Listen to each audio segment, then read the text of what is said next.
الحمد لله وحده والصلاة والسلام على من لا نبي بعده أما بعد فأعوذ بالله من الشيطان الرجيم بسم الله الرحمن الرحيم ألف لام را کتاب انزلناه الیک لتخرج الناس من الظلمات الى النور بإذن ربهم الى صراط العزیز الحمید۔ صدق اللہ العظیم۔ آج ہم اپنے درس کا آغاز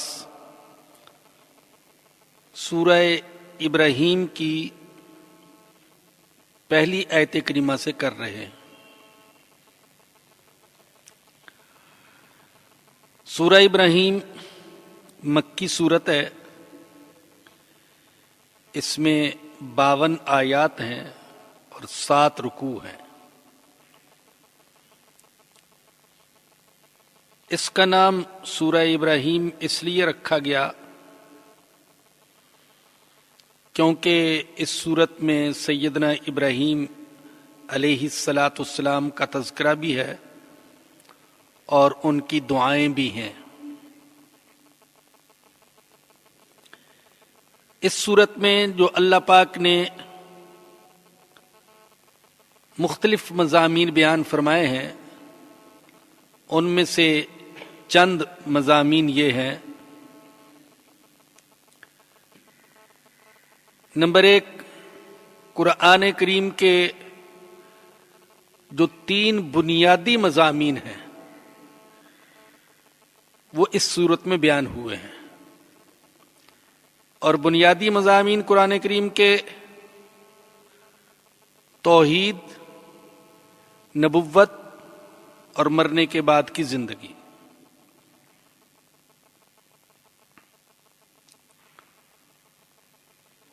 نمبر 2، اس صورت میں کفار کے لیے وعیدیں ہیں اور اہل ایمان کے لیے بشارتیں ہیں۔ نمبر 3، رسول اکرم صلی اللہ علیہ وسلم کو تسلی دی گئی ہے کہ جیسی مخالفت آپ کی ہو رہی ہے، اسی قسم کی مخالفت کا سامنا پہلے انبیاء کو بھی کرنا پڑا۔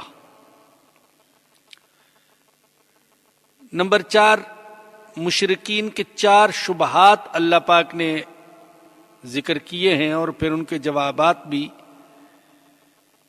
پہلا شبہ وجود باری کے بارے میں انہیں شک تھا۔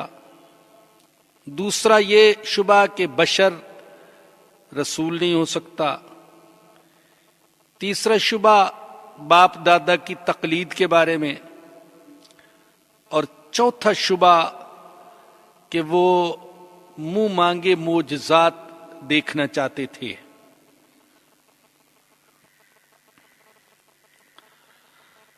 پانچواں مضمون جو اس صورت میں بیان ہوا وہ شکر کی فضیلت ہے، اور چھٹا اہم مضمون سیدنا ابراہیم علیہ السلام کی دعائیں ہیں، اور 7واں اہم مضمون اللہ پاک نے کلمہ ایمان کو شجرہ طیبہ پاکیزہ درخت کے ساتھ تشبیہ دی ہے، اور کلمہ کفر کو شجرہ خبیثہ گندے درخت کے ساتھ تشبیہ دی ہے۔ اس سے جو پہلے صورت تھی وہ سورہ رات تھی، اس صورت کے ساتھ سورہ ابراہیم کی کئی اعتبار سے مناسبت ہے۔ نمبر 1، سورہ رات میں اس بات کا ذکر تھا کہ قرآن کریم عربی زبان میں نازل ہوا، اور سورہ ابراہیم میں اللہ پاک نے قرآن کے مقصد نزول کی وضاحت کی ہے۔ دوسری مناسبت، سورہ رات میں یہ بتایا گیا تھا کہ فرشتے ہر قسم کے شرک سے پاک ہیں، اور یہاں بتایا گیا کہ ابراہیم علیہ الصلوۃ والسلام شرک سے بہت بیزار تھے۔ تیسری مناسبت، سورہ رعد میں اللہ نے اپنے پیغمبر کو حکم دیا کہ اللہ پر توکل کریں، اور اس صورت میں بتایا گیا کہ سارے انبیاء ہی اللہ پر توکل کرنے والے تھے۔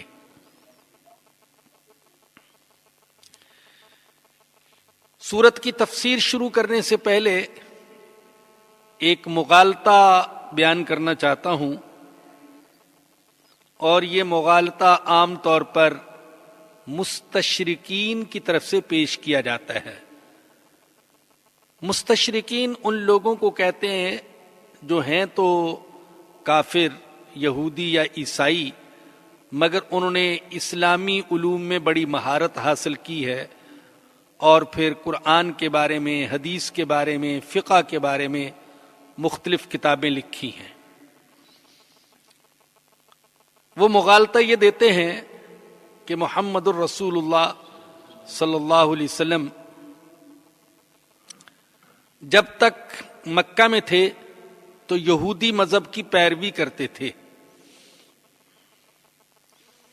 لیکن جب مکہ چھوڑ کر مدینہ آ گئے تو یہودیوں کی مخالفت کا سامنا کرنا پڑا، تو اب یہودی مذہب کی پیروی کی بجائے انہوں نے اپنے آپ کو ابراہیم علیہ السلام کی طرف منسوب کرنا شروع کر دیا کہ میں ابراہیمی ہوں اور ابراہیم کی ملت پر ہوں۔ یہ مستشرقین کی طرف سے ایک مغالطہ پیش کیا جاتا ہے، لیکن اس کا جواب یہ ہے کہ تقریباً 17 مکی صورتوں میں حضرت ابراہیم علیہ السلام کا ذکر ہے، یعنی وہ صورتیں جو مکہ میں نازل ہوئیں ان میں حضرت ابراہیم علیہ السلام کا ذکر زیادہ آیا ہے، اور مدنی صورتوں میں سے صرف 8 صورتوں میں حضرت ابراہیم علیہ الصلوۃ والسلام کا ذکر ہے۔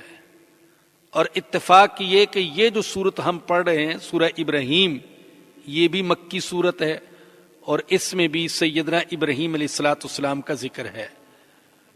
تو ان کی طرف سے یہ اشکال پیش کیا جانا بالکل غلط ہے کہ معاذ اللہ حضور اکرم صلی اللہ علیہ وسلم نے حالات کو دیکھ کر اپنے آپ کو ابراہیم کی طرف منسوب کرنا شروع کر دیا، یا ان کا تذکرہ زیادہ کرنا شروع کر دیا، کیونکہ مکی صورتوں میں حضرت ابراہیم علیہ السلام کا ذکر زیادہ ہے اور مدنی صورتوں میں حضرت ابراہیم علیہ السلام کا ذکر کم ہے۔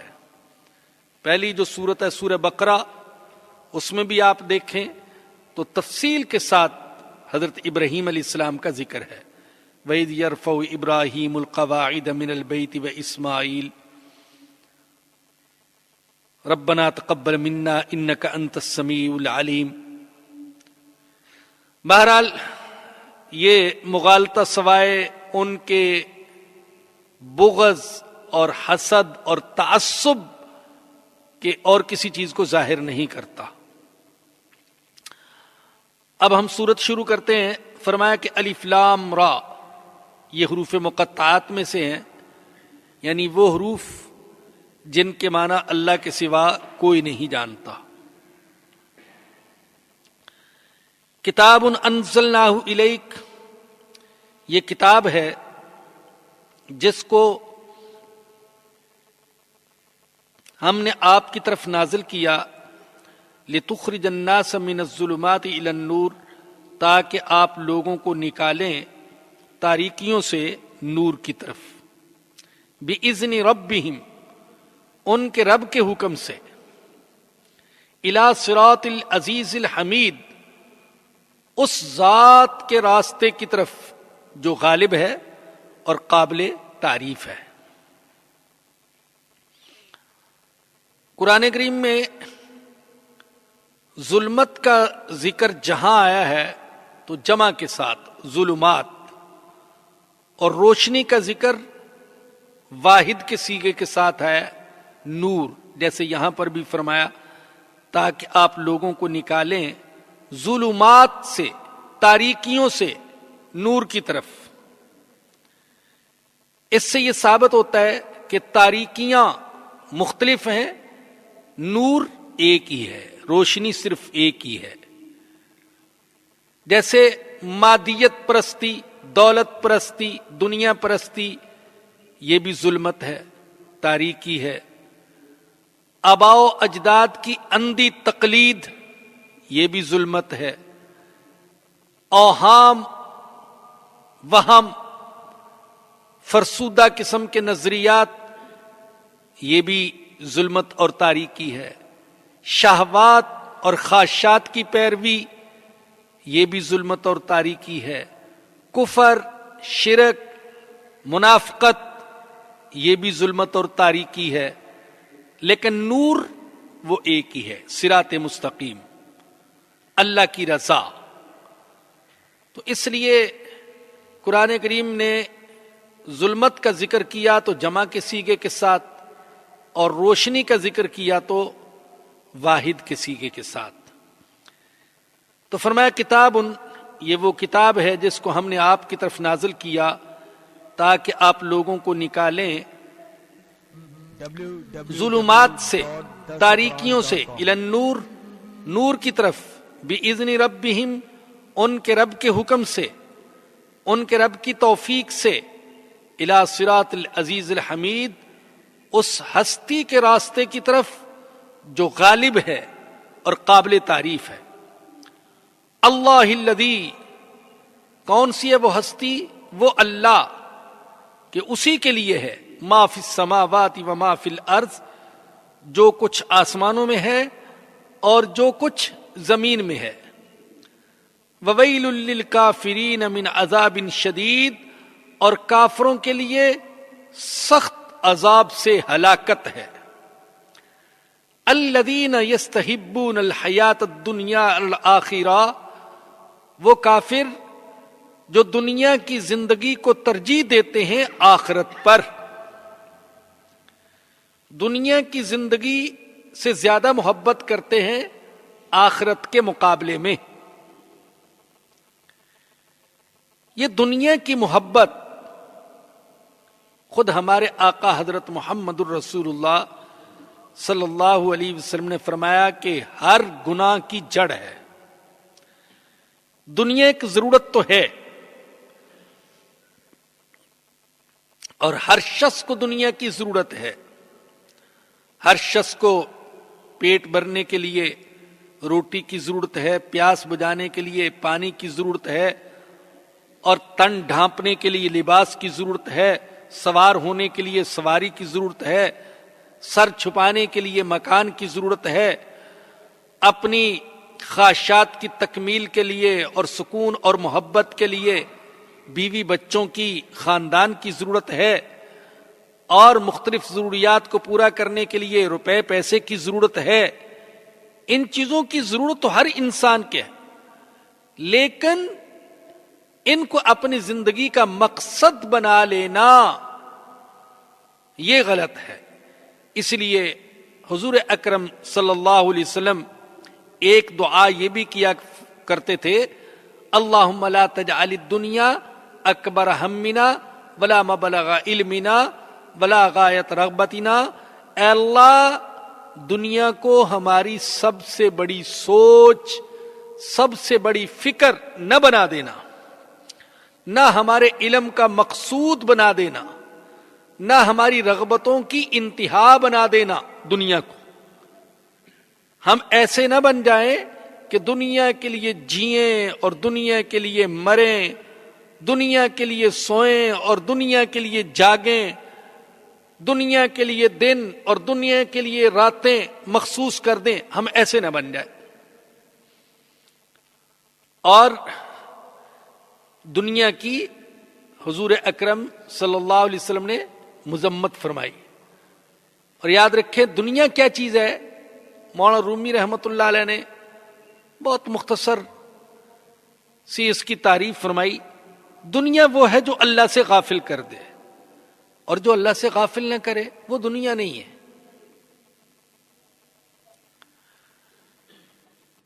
دنیا کی اس قدر مذمت بیان فرمائی کہ حدیث میں آتا ہے اللہ کے نبی نے ایک موقع پر فرمایا کہ اگر اللہ کی نظر میں اس دنیا کی قدر و قیمت مکھی کے پر کے برابر بھی ہوتی تو کافر کو پانی کا ایک گھونٹ بھی نصیب نہ ہوتا، لیکن دنیا کی قدر و قیمت اللہ کی نظر میں مکھی کے پر کے برابر بھی نہیں، اس لیے اللہ دنیا مومن کو بھی دیتا ہے، کافر کو بھی دیتا ہے۔ ایک حدیث میں آتا ہے کہ آپ صلی اللہ علیہ وسلم صحابہ کرام کے ساتھ تشریف لے جا رہے تھے، راستے میں دیکھا تو بکری کا ایک مردہ بچہ تھا، کن کٹا، ایک تو بچہ بھی مردہ اور کن کٹا ہوا۔ تو حضور نے صحابہ کرام سے پوچھا تم میں سے کون ہے جو اس کو خریدنے کے لیے تیار ہے؟ تو عرض کیا اللہ کے نبی ہم میں سے کوئی بھی نہیں جو اس کو خریدنے کے لیے تیار ہو۔ ظاہر ہے ایک تو کن کٹا، نہ شکل نہ صورت، اور پھر مردہ، کسی کام کا نہیں، اس کو کون خریدے گا گلے سڑے کو؟ تو فرمایا کہ اللہ کی نظر میں دنیا کی قدر و قیمت اتنی بھی نہیں ہے جتنی اس بکری کے کن کٹے مردہ بچے کی ہے۔ تو یہ دنیا کی جو مذمت ہے، میں عرض کر رہا تھا کہ دنیا ہے کیا؟ وہ جو اللہ سے، اللہ کے رسول سے غافل کر دے، جو دین سے دور کر دے، جو عبادت سے غافل کر دے۔ بہت پہلے طالب علمی کے زمانے میں ایک کتاب پڑھی تھی، ایک صاحب کے دل میں خیال پیدا ہوا بس دنیا چھوڑ دوں، دنیا سے دور کہیں چلا جاؤں، ملنگ بن جاؤں، درویش بن جاؤں، فقیر بن جاؤں، دنیا چھوڑ دوں۔ اب بیوی بچوں کو چھوڑ کر بھاگ گیا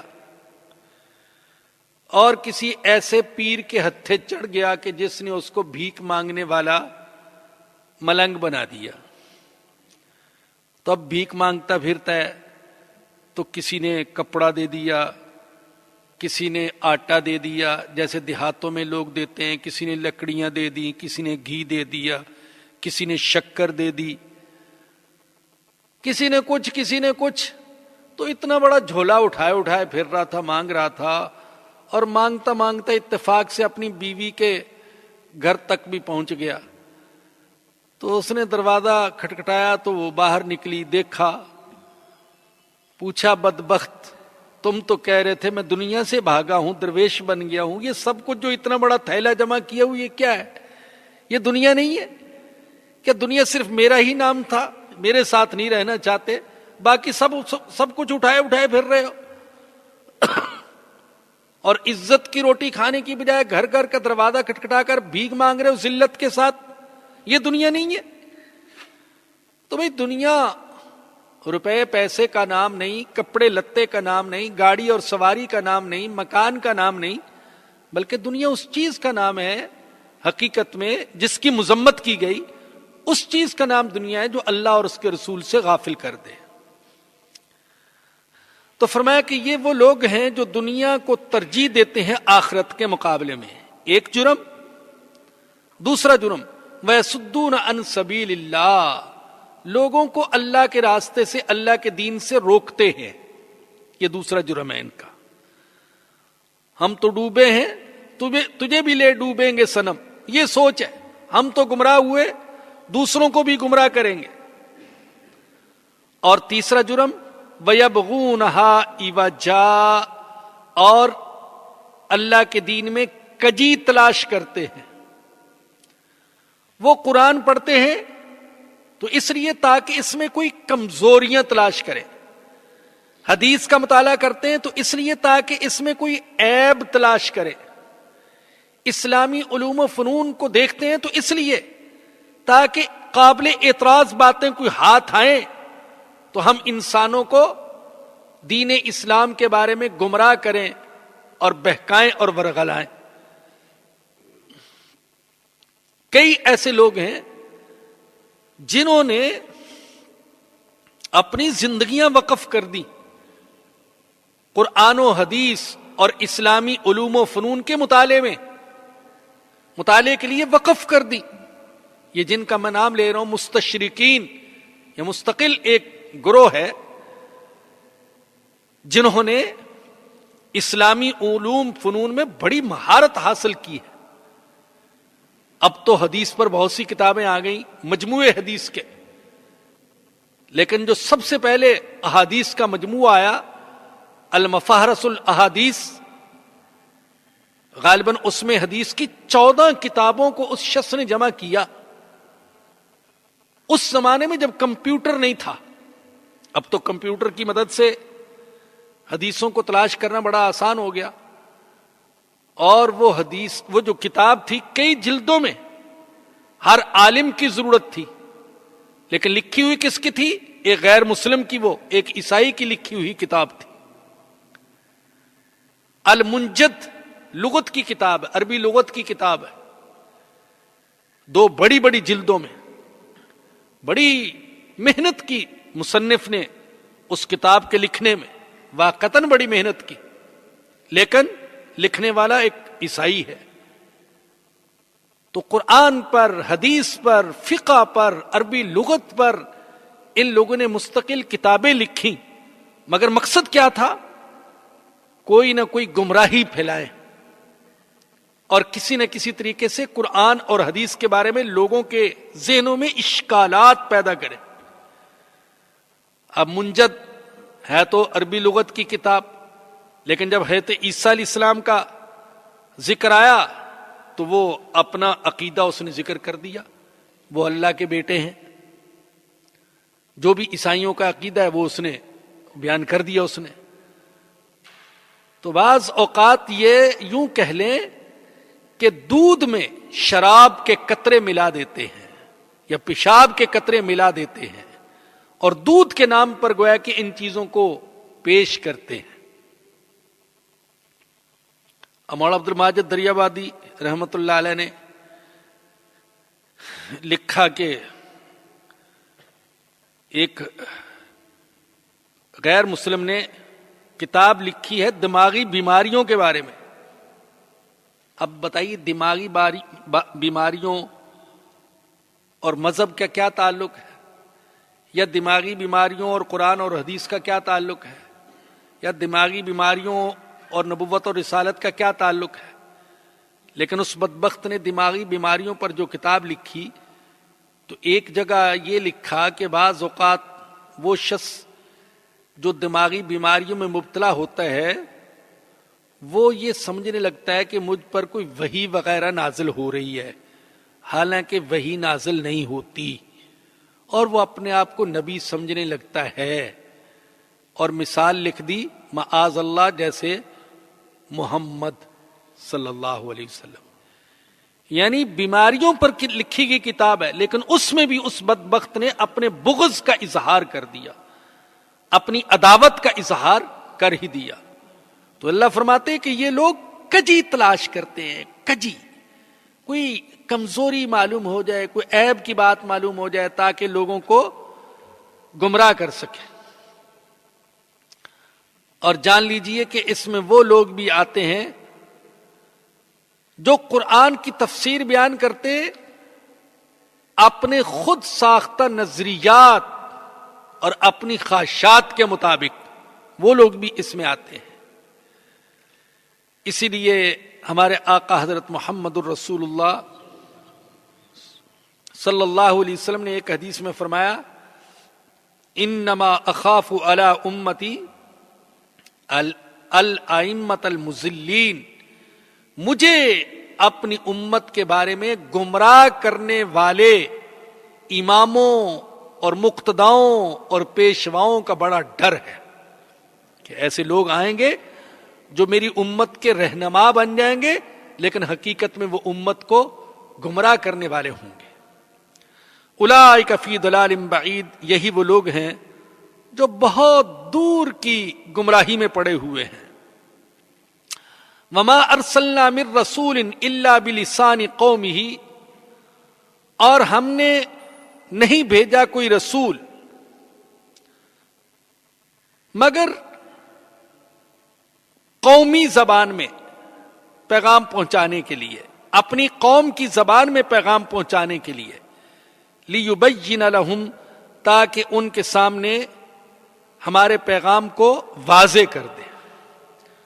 اللہ نے جس شخصیت کو بھی کسی قوم کے لیے نبی بنایا تو نبی کی زبان وہی تھی جو قوم کی زبان تھی۔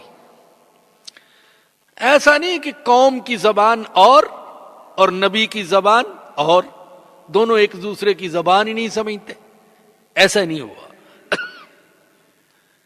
نبیوں کے جو نمائندے تھے، نبیوں کے جو قاصد اور ایلچی تھے، ان کی زبان تو مختلف ہو سکتی ہے، لیکن خود نبی کی زبان اپنی قوم کی زبان سے مختلف نہیں ہو سکتی۔ چنانچہ موسیٰ علیہ الصلوۃ والسلام کی زبان اور ان کی قوم کی زبان عبرانی تھی، تو تورات جو ان کو ملی تو اس کی زبان بھی عبرانی۔ عیسیٰ علیہ السلام کی قوم کی زبان سریانی تھی، تو انہیں انجیل عطا ہوئی تو اس کی زبان بھی سریانی۔ اللہ اکبر، یہ الگ بات ہے کہ آج دنیا میں عبرانی زبان میں تورات نہیں پڑھی جاتی اور سریانی زبان میں انجیل نہیں پڑھی جاتی۔ قرآن واحد کتاب ہے جو اسی زبان میں پڑھا جا رہا ہے جس زبان میں نازل ہوا۔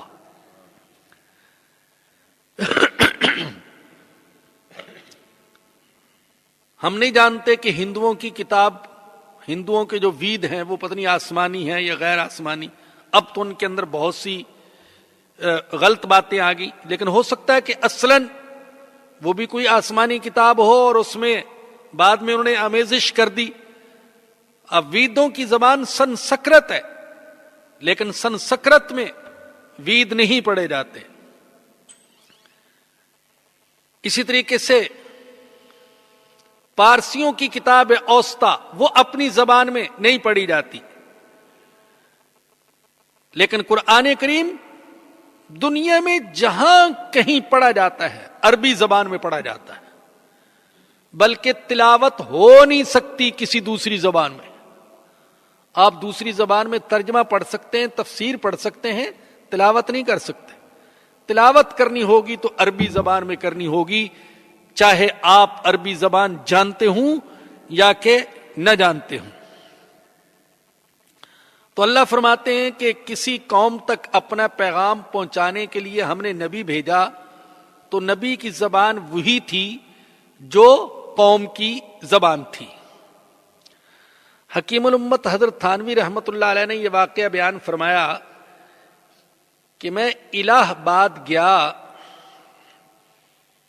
تو وہاں سید اکبر حسین یہ جج تھے اور ایک طالب علم سے فارغ وقت میں عربی زبان پڑھتے تھے، قرآن پڑھتے تھے۔ تو انہوں نے اس طالب علم پر ایک دن یہ اشکال کیا کہ یہ آیت جو ہے وَمَا أَرْسَلْنَا مِن رَّسُولٍ إِلَّا بِلِسَانِ قَوْمِهِ، کہ ہم نے جس رسول کو بھی بھیجا تو اسی زبان میں بھیجا جو زبان اس کی قوم کی زبان تھی۔ تو وہ کہنے لگے کہ محمد صلی اللہ علیہ وسلم کی زبان عربی تھی اور ان کی قوم کی زبان بھی عربی، تو اس سے تو یہ ثابت ہوتا ہے کہ محمد صلی اللہ علیہ وسلم صرف عربوں کے لیے نبی بن کر آئے تھے، جبکہ دوسری آیات میں آتا ہے کہ اللہ کہتے ہیں قُلْ يَا أَيُّهَا النَّاسُ إِنِّي رَسُولُ اللَّهِ إِلَيْكُمْ جَمِيعًا، آپ فرما دیجئے اے لوگو میں سارے انسانوں کے لیے رسول ہوں۔ اور اللہ کہتے ہیں وَمَا أَرْسَلْنَاكَ إِلَّا كَافَّةً لِلنَّاسِ بَشِيرًا وَنَذِيرًا، ہم نے آپ کو سارے انسانوں کے لیے بشیر اور نذیر بنا کر بھیجا ہے۔ تو ان آیات سے تو ثابت ہوتا ہے کہ آپ سارے انسانوں کے لیے نبی بن کر آئے، اور اس آیت سے ثابت ہوتا ہے کہ آپ صرف عربوں کے لیے نبی بن کر آئے۔ تو بڑا پیارا جواب دیا حضرت تھانوی رحمۃ اللہ علیہ نے، وہ بیچارہ طالب علم تو نہ دے سکا، اس نے آ کر حضرت تھانوی کو بتایا، تو حضرت تھانوی رحمۃ اللہ علیہ نے جواب میں فرمایا کہ یہ جو سوال ہے اس کا جواب خود اس آیت کے اندر موجود ہے۔ یہ جو ہے الا بلسان قومہ، ان الفاظ میں اس اشکال کا جواب موجود ہے، اس لیے کہ اللہ نے یہ نہیں کہا کہ نبی کی زبان وہ ہوتی ہے جو امت کی زبان ہوتی ہے، بلکہ یہ فرمایا کہ نبی کی زبان وہ ہوتی ہے جو قوم کی زبان ہوتی ہے۔ قوم اور ہے، امت اور ہے۔ عرب والے حضور کی قوم تو تھے، لیکن آپ کی امت عرب بھی ہیں، عجم بھی ہیں، اور کالے بھی ہیں، گورے بھی ہیں۔ امت سارے انسان ہیں۔ ہاں قوم وہ صرف قریش تھے، تو قریش کی زبان عربی، تو آپ کی زبان بھی عربی تھی۔ تو اس آیت کی بنا پر اشکال نہیں کیا جا سکتا کہ حضور کی نبوت معاذ اللہ صرف عربوں تک یا قریش تک محدود ہے۔ اسی طریقے سے یہود بھی اعتراض کرتے تھے کہ محمد کی قوم تو خاص ہے صلی اللہ علیہ وسلم، آپ کی بعثت عام کیسے ہو گئی، آپ کی نبوت عام کیسے ہو گئی، آپ کی قوم وہ خاص ہے یعنی قریش، تو آپ کی بعثت، آپ کی نبوت عام کیسے ہو گئی؟ تو اس کا جواب یہ ہے کہ قوم خاص ہے، امت عام ہے، تو قوم کے خاص ہونے سے امت کا خاص ہونا لازم نہیں آتا۔ ٹھیک ہے، آپ کی قوم تو خاص قریش ہے، لیکن آپ کی امت سارے کے سارے انسان ہیں۔ اور اس کا ایک عقلی جواب بھی دیا، بڑا پیارا جواب، کہ چلو ہم تمہاری بات مان لیتے ہیں، تم کہتے ہو کہ محمد صلی اللہ علیہ وسلم ایک خاص نبی تھے جو صرف قریش کے لیے نبی بن کر آئے، یہ تم کہتے ہو، آپ صرف عربوں کے لیے، قریش کے لیے نبی بن کر آئے، تو نبی تو آپ نے مان لیا نا کہ آپ نبی تھے، اور جو نبی ہوتا ہے وہ سچا ہوتا ہے، نبی جھوٹا نہیں ہو سکتا۔ اب تم نے اتنی بات تو مان لی کہ حضور نبی تھے، مگر تم کہتے ہو کہ صرف قریش کے لیے تھے، لیکن جب ہم خود محمد سے پوچھتے ہیں صلی اللہ علیہ وسلم، آپ صرف قریش کے نبی ہیں یا سارے انسانوں کے نبی ہیں؟ تو وہ کہتے ہیں نہیں، میں سارے انسانوں کا نبی ہوں، اور نبی کبھی جھوٹ نہیں بول سکتا، نبی سچ بولتا ہے۔ لہذا خود تمہاری بات سے یہ ثابت ہو جاتا ہے کہ محمد صلی اللہ علیہ وسلم سارے انسانوں کے لیے نبی تھے۔ بہرحال فرمایا کہ وما ارسلنا من رسول الا بلسان قومہ، ہم نے جس رسول کو بھی بھیجا تو اس کی قومی زبان میں پیغام پہنچانے کے لیے بھیجا، تاکہ ان کے سامنے حق اور باطل کو واضح کر دے۔ فَيُضِلُّ اللَّهُ مَن يَشَاءُ، اللہ گمراہ کر دیتا ہے جس کو چاہتا ہے، وَيَهْدِي مَن يَشَاءُ، اور ہدایت دیتا ہے جس کو چاہتا ہے، وَهُوَ الْعَزِيزُ الْحَكِيمُ، اور وہ غالب ہے، حکمت والا ہے۔ وَلَقَدْ أَرْسَلْنَا مُوسَىٰ بِآيَاتِنَا أَنْ أَخْرِجْ قَوْمَكَ مِنَ الظُّلُمَاتِ إِلَى النُّورِ، اور یقیناً ہم نے موسیٰ کو بھیجا اپنی آیتیں دے کر کہ اپنی قوم کو نکالیں ظلمات سے نور کی طرف۔ آپ پڑھ چکے نا اوپر کہ اللہ فرماتے ہیں قرآن کو ہم نے نازل کس لیے کیا؟ تاکہ یہ انسانوں کو ظلمتوں سے، تاریکیوں سے نکالے روشنی کی طرف۔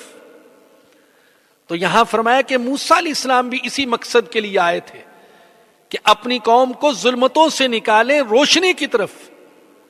تو ہم نے حکم دیا موسیٰ کو کہ اے موسیٰ، اپنی قوم کو ظلمتوں سے نکال نور کی طرف، کفر سے نکال ایمان کی طرف، جہالت سے نکال علم کی طرف۔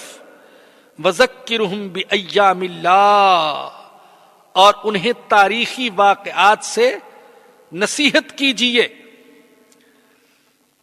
ایام اللہ، اللہ کے دنوں کے ساتھ۔ ایام اللہ کس کو کہتے ہیں؟ تاریخی واقعات، یعنی کوئی ایسا تاریخی واقعہ جس میں کسی قوم پر عذاب نازل ہوا ہو، یا کوئی ایسا واقعہ جس میں کسی قوم پر اللہ کی کوئی نعمت نازل ہوئی ہو، وہ آ جاتا ہے ایام اللہ میں۔ تو ہم نے کہا کہ وَذَكِّرْهُمْ بِأَيَّامِ اللَّهِ، انہیں تاریخی واقعات سے نصیحت کیجیے۔ ان فی ذلک لآیات لکل صبار شکور، بے شک اس میں عبرتیں اور نصیحتیں ہیں ہر ایسے شخص کے لیے جو صبر اور شکر کرنے والا ہو۔ جو صبر اور شکر کرنے والا ہے وہی سمجھتا ہے کہ مصیبت میں صبر کرنا اور خوشی میں شکر کرنا یہ اسلام کی تعلیم ہے۔ اسلام کی تعلیم یہ ہے کہ مصیبت میں صبر کیا جائے اور خوشی میں شکر کیا جائے۔ اللہ پاک کا ابھی شکر کی بات آ رہی ہے۔ وَإِذْ قَالَ مُوسَىٰ لِقَوْمِهِ اذْكُرُوا نِعْمَتَ اللَّهِ عَلَيْكُمْ، اور اس وقت کو یاد کیجئے جب موسیٰ علیہ السلام نے اپنی قوم سے کہا اپنے اوپر اللہ کی نعمتوں کو یاد کرو، تم پر اللہ نے کیا کیا احسانات کیے ان کو یاد کرو۔ اذ انجاکم من آل فرعون، جب اس نے تم کو نجات دے دی آل فرعون سے، یسومونکم سوء العذاب، وہ چکاتے تھے تمہیں برا عذاب، ویذبحون ابناءکم، ذبح کرتے تھے تمہارے بیٹوں کو، ویستحیون نساءکم، اور زندہ رہنے دیتے تھے تمہاری لڑکیوں کو، وفی ذالکم بلاء من ربکم عظیم، اور اس میں سخت آزمائش تھی تمہارے رب کی طرف سے۔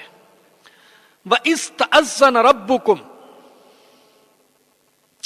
اور یہ بات بھی یاد رکھنے کے قابل ہے کہ تمہارا رب تم پر واضح کر چکا ہے، لَإِن شَكَرْتُمْ لَأَزِيدَنَّكُمْ، اگر تم شکر کرو گے تو تمہیں اور زیادہ دوں گا، وَلَئِن كَفَرْتُمْ، اگر تم نے شکر نہ کیا، ان عذابی لشدید، تو میرا عذاب بڑا سخت ہے۔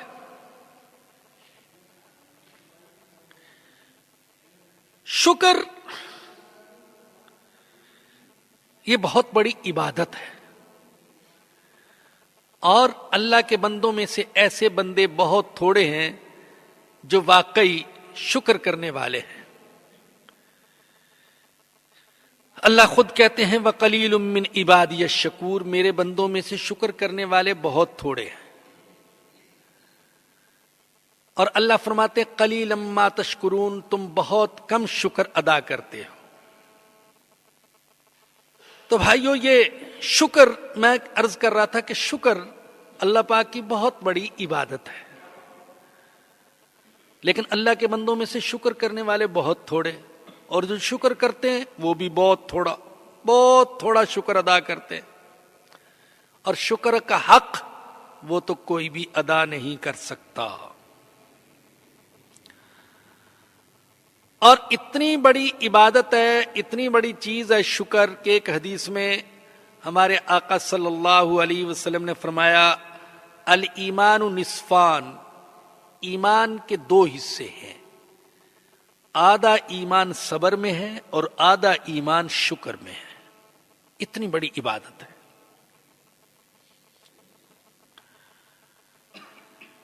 شکر کا لفظی معنی ہے قدر کرنا، تو اصل تو یہ کہ اللہ پاک کی نعمتوں کی قدر کرنا یہ شکر ہے۔ اور شکر تین طریقے سے ادا ہوتا ہے۔ سب سے پہلے تو دل سے شکر، دل کے اندر اللہ پاک کی نعمتوں کی قدر ہو۔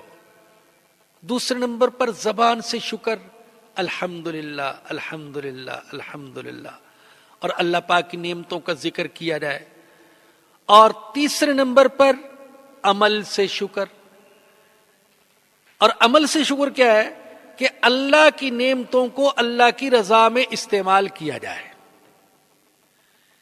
اللہ نے نعمت دی آنکھوں کی تو اللہ کی رضا میں استعمال کرے، زبان کی نعمت اللہ کی رضا میں استعمال کرے، زندگی کی نعمت اللہ کی رضا میں استعمال کرے، دولت کی نعمت اللہ کی رضا میں استعمال کرے، جوانی کی نعمت اللہ کی رضا میں استعمال کرے۔ حضرت سری سقطی رحمت اللہ علیہ وہ استاد تھے اور ان کے شاگرد تھے جنید بغدادی رحمت اللہ علیہ۔ تو انہیں اپنے شاگرد سے سوال کیا کہ شکر کیا ہے؟ تو انہوں نے جواب دیا کہ نعمت کو بے محل استعمال نہ کیا جائے، یہ ہے شکر۔ تو انہوں نے پھر سوال کیا یہ جواب کہاں سے معلوم ہوا؟ تو انہوں نے جواب دیا کہ آپ کی صحبت سے معلوم ہوا، آپ کی صحبت میں رہ کر مجھے یہ پتا چلا کہ شکر یہ ہے کہ اللہ پاک کی کسی نعمت کو بے محل خرچ نہ کیا جائے، استعمال نہ کیا جائے۔ حکیم الامت حضرت تھانوی رحمت اللہ علیہ فرماتے ہیں کہ جو شخص نعمت کے بارے میں سمجھے گا کہ یہ منعم حقیقی کی طرف سے ہے تو اسے دو چیزیں حاصل ہوں گی۔ جس شخص کے دل میں یہ ہو کہ یہ نعمت منعم حقیقی کی طرف سے ہے، اللہ کی طرف سے ہے، میرا کوئی کمال نہیں ہے، تو اسے دو چیزیں حاصل ہوں گی۔ سب سے پہلے تو یہ کہ وہ اپنے منعم سے خوش ہوگا، اللہ تو نے کرم کر دیا، کھلا دیا، پلا دیا، تو نے گھر دے دیا، تو نے کاروبار چلا دیا، تو نے اولاد دے دی، تو اللہ سے بڑا خوش ہوگا۔ جس کے دل میں یہ ہے کہ یہ ہے اللہ کی طرف سے، تو انعام ملنے پر اپنے منعم سے، اپنے اللہ سے بڑا خوش ہوگا۔ آپ ایک کتے کو دیکھیں، ایک روٹی کا ٹکڑا ڈالیں آپ اس کے سامنے، دم ہلاتا پھرتا ہے، اس دروازے کو بھولتا نہیں ہے جس دروازے سے اس کو 2 ٹائم کھانا مل جائے، تیسرے وقت میں پھر وہاں موجود ہوتا ہے، شاید آج پھر مالک کے دل میں ترس آ جائے۔ تو جب دل میں یہ ہوگا کہ مجھے جو نعمت ملتی ہے یہ اللہ کی طرف سے ہے، تو پہلی چیز تو یہ حاصل ہوگی کہ اللہ سے محبت پیدا ہوگی، اللہ سے بندہ خوش ہوگا، اور دوسری چیز جو حاصل ہوگی وہ یہ کہ اطاعت اور خدمت میں بڑا سرگرم ہو جائے گا۔ بھئی اس نے مجھے نوازا ہے، اس نے میرے اوپر انعام کیا ہے۔ تو آپ دیکھیں، ملازموں کو دیکھیں، جس ملازم کو اس کے مالک کی طرف سے، اس کے آقا کی طرف سے کبھی کوئی انعام مل جائے، تنخواہ سے زائد مل جائے، تو وہ اس کا کام کرنے میں اور سرگرمی دکھاتا ہے اور پرجوش ہوتا ہے۔ تو اس لیے دل میں یہ ہونا چاہیے کہ جو کچھ ملتا ہے وہ اللہ پاک کی طرف سے ملتا ہے۔ حضرت ڈاکٹر عبدالحی عارفی رحمت اللہ علیہ وہ اپنے مریدوں کو نصیحت فرمایا کرتے تھے کہ بھائی دیکھو، تم بہت کمزور لوگ ہو، اپنے بزرگوں کی طرح مجاہدے اور ریاضتیں نہیں کر سکتے، چلے نہیں کاٹ سکتے، تم بڑے کمزور ہو۔ تو فرماتے تھے کہ تم کثرت سے اللہ کا شکر ادا کیا کرو۔ جب کثرت سے اللہ کا شکر ادا کرو گے تو باطنی بیماریاں دور ہوں گی اور دل میں تواضع اور عاجزی پیدا ہوگی۔ اور بھائی اللہ پاک کی نعمتیں تو ہم پر بے شمار ہیں، مادی نعمتیں بھی، روحانی نعمتیں بھی، ایمانی نعمتیں بھی، انفرادی نعمتیں بھی، اجتماعی نعمتیں بھی، بے شمار نعمتیں اللہ پاک کی۔ بلکہ حقیقت تو یہ ہے کہ بعض وہ چیزیں جن کو ہم نعمت نہیں سمجھتے وہ بھی نعمت ہیں۔ ہاں، جن کو لوگ نعمت نہیں سمجھتے وہ بھی نعمت ہیں۔ بھوک، لوگ سمجھتے ہیں بھوک تو بڑی پریشانی کی بات، حالانکہ بھوک سے بڑی نعمت تو کوئی ہے ہی نہیں۔ بھوک کے بغیر تو دنیا کے سب سے ماہر باورچی کا بنایا ہوا سب سے بہترین کھانا، اس میں بھی کوئی لذت نہیں ہے اگر بھوک نہیں ہے۔ اور اگر بھوک ہے تو سوکھی روٹی میں بھی بڑا مزہ آتا ہے، بھوک ہو۔ اگر پیاس نہیں ہے تو بہترین مشروب میں بھی مزہ نہیں آئے گا، اور پیاس ہو تو مٹکے کا سادہ سا پانی اتنا مزہ دیتا ہے کہ بڑے بڑے مشروبات کو انسان بھول جائے۔ ہماری ترجیحات کو دیکھیں تو ہم یہ کہہ دیں کہ بھائی پیاس میں مٹکے کا پانی مل جائے تو ہم پیپسی کولا کو بھی بھول جائیں۔ وہ کیا چیز ہے اس کے مقابلے میں؟ وہ تو ویسے بھی کچھ نہیں سادہ پانی کے مقابلے میں، لیکن پیاس لگی ہو تو پھر تو واقعی ہر کوئی کہے گا کہ پیپسی کولا بھی اس کے مقابلے میں کیا حیثیت رکھتا ہے۔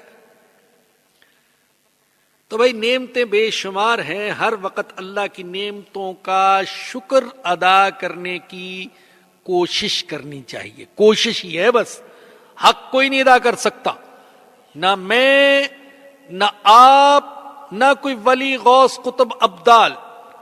اللہ کی نعمتوں کا کوئی بھی شکر ادا نہیں کر سکتا. ہے اللہ. اور اللہ پاک نے جو سب سے بڑی نعمت ہم کو عطا کی ہے وہ ایمان کی نعمت ہے. سب سے بڑی یہ ایمان کی نعمت ہے، قرآن کی نعمت ہے، اور رسول اکرم صلی اللہ علیہ وسلم کی غلامی کی نعمت ہے. یہ دنیا میں سب سے بڑی نعمت ہے. اور آخرت میں جانتے ہیں سب سے بڑی نعمت کیا ہوگی؟ اللہ کی رضا.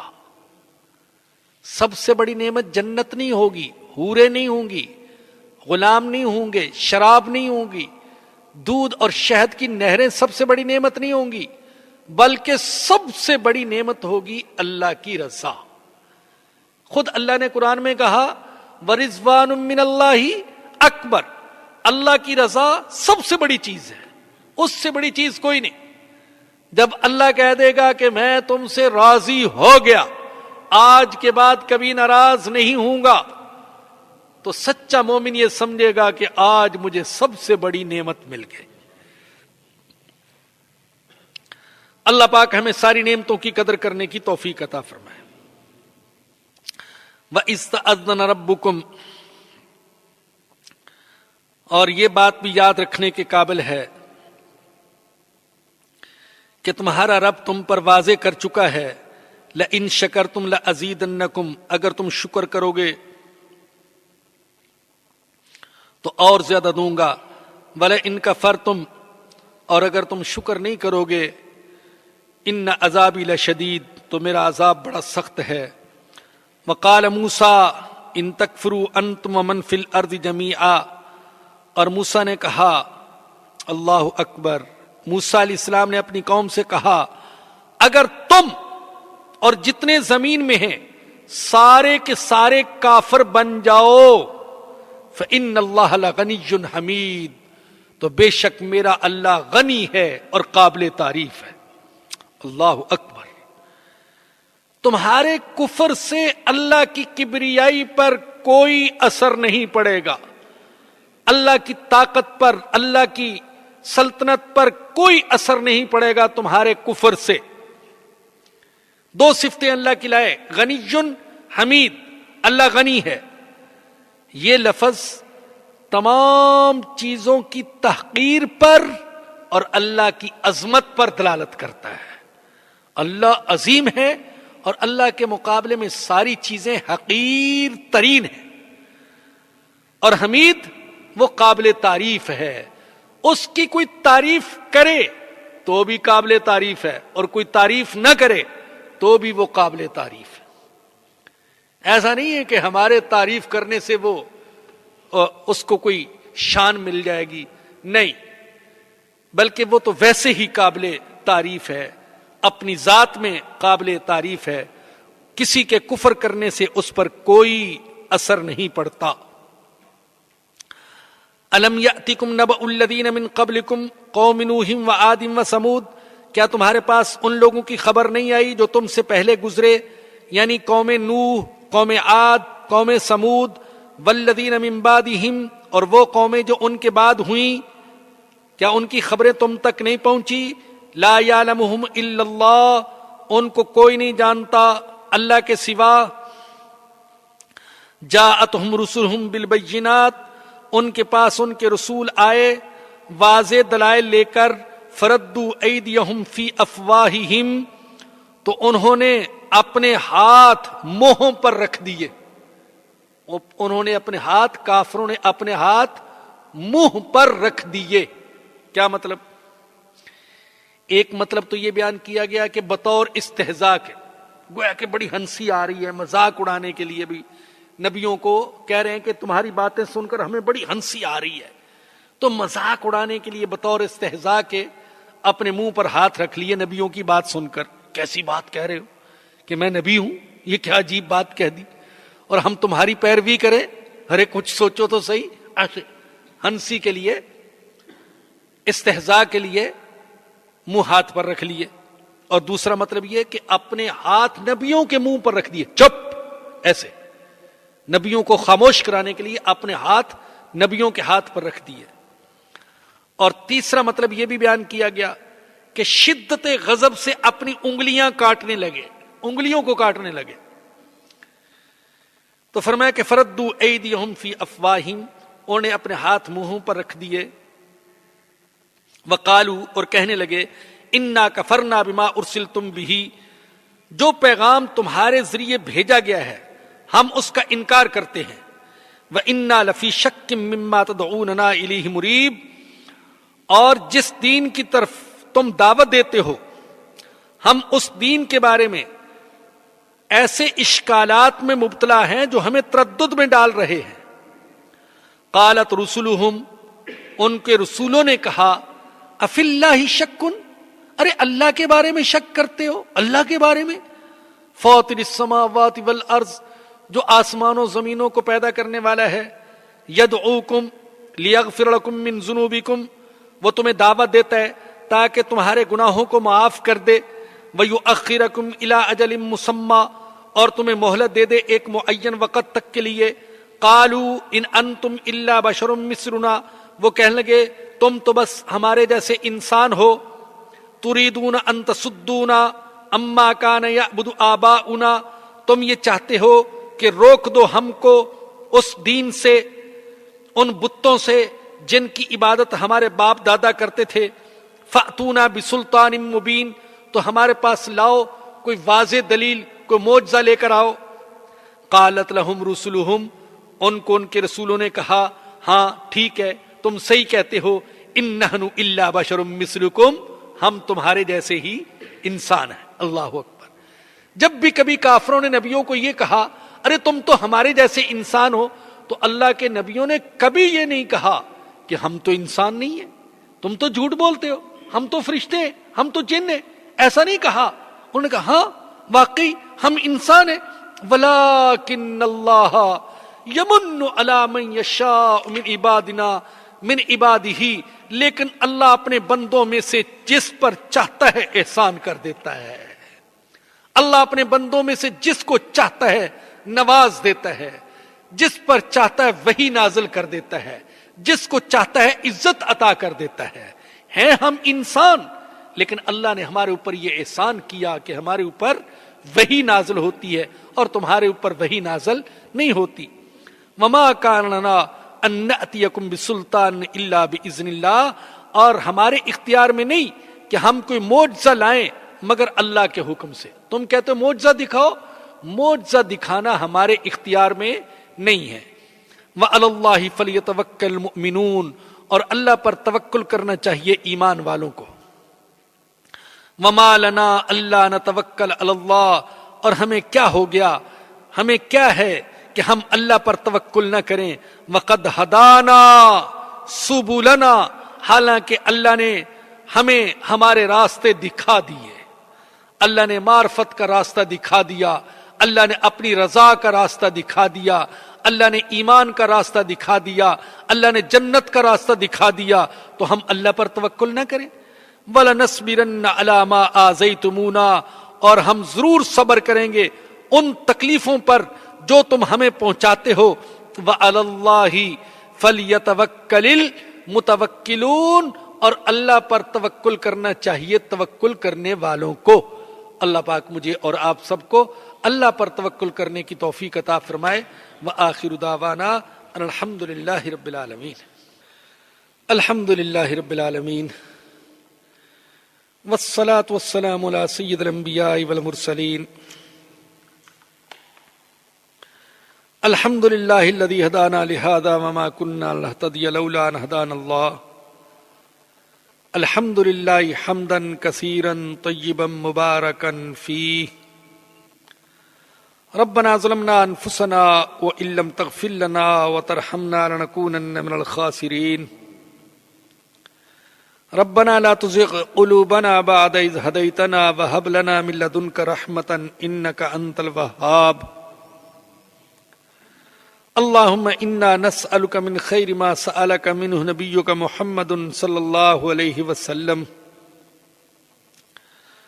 ونعوذ بك من شر ما استعاذ منه نبيك محمد صلى الله عليه وسلم اللهم إنا نسألك العفو والعافية في الدنيا والآخرة یا رب العالمین یا ارحم الراحمین یا عزیز یا غفار یا تواب یا ذی الجلال والاکرام، محض اپنے فضل و کرم سے ہمارے تمام گناہوں کو معاف فرما۔ جو زندگی باقی ہے وہ تیرے حکموں کے مطابق اور تیرے سچے نبی کے طریقوں کے مطابق گزارنے کی توفیق عطا فرما۔ اے اللہ ایمان کا نور عطا فرما، ایمان کی حقیقت، ایمان کی حلاوت، ایمان کی عظمت عطا فرما، ایمان والی زندگی عطا فرما، ایمان پر خاتمہ نصیب فرمانا، اور قیامت کے دن حضور اکرم صلی اللہ علیہ وسلم کی شفاعت نصیب فرمانا۔ یا رب العالمین، قرآن کریم کے سارے حقوق ادا کرنے کی توفیق عطا فرما، اس کو پڑھنے، سمجھنے، سمجھانے، اس کے مطابق عمل کرنے، اسے پوری دنیا میں پہنچانے اور اس کے ایک ایک حکم کو زندہ کرنے کی، نافذ کرنے کی توفیق عطا فرما۔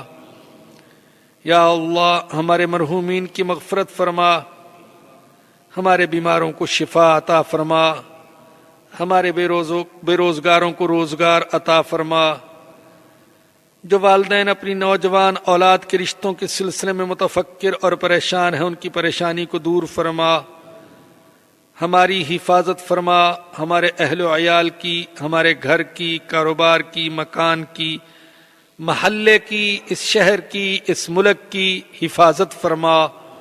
اے اللہ تو حفاظت فرما، عالم اسلام کی حفاظت فرما، اس ملک کو، عالم اسلام کو اچھی قیادت نصیب فرما۔ یا رب العالمین یا ارحم الراحمین، حاضرین مجلس کے دلوں میں جو نیک تمنائیں ہیں اپنے فضل و کرم سے پوری فرما۔ قرآن کریم کی اس ٹوٹی پھوٹی سی خدمت کو اپنی بارگاہ میں قبول فرما۔ یا اللہ اس ہفتہ واری درس میں قرآن کریم کی تکمیل کی توفیق عطا فرما دے۔ یا رب العالمین یا ارحم الراحمین، محض اپنے فضل و کرم سے ہماری ٹوٹی پھوٹی نیکیوں کو اپنی بارگاہ میں قبول فرما لے۔ ربنا آتنا فی الدنیا حسنۃ وفی الآخرۃ حسنۃ وقنا عذاب النار۔ ربنا تقبل منا انک انت السمیع العلیم وتب علینا انک انت التواب الرحیم۔ صلی اللہ تعالی علی رسولہ وخیر خلقہ سیدنا و مولانا محمد وآلہ وصحبہ واہل بیتہ اجمعین، آمین برحمتک یا ارحم الراحمین۔ www.darsequran.com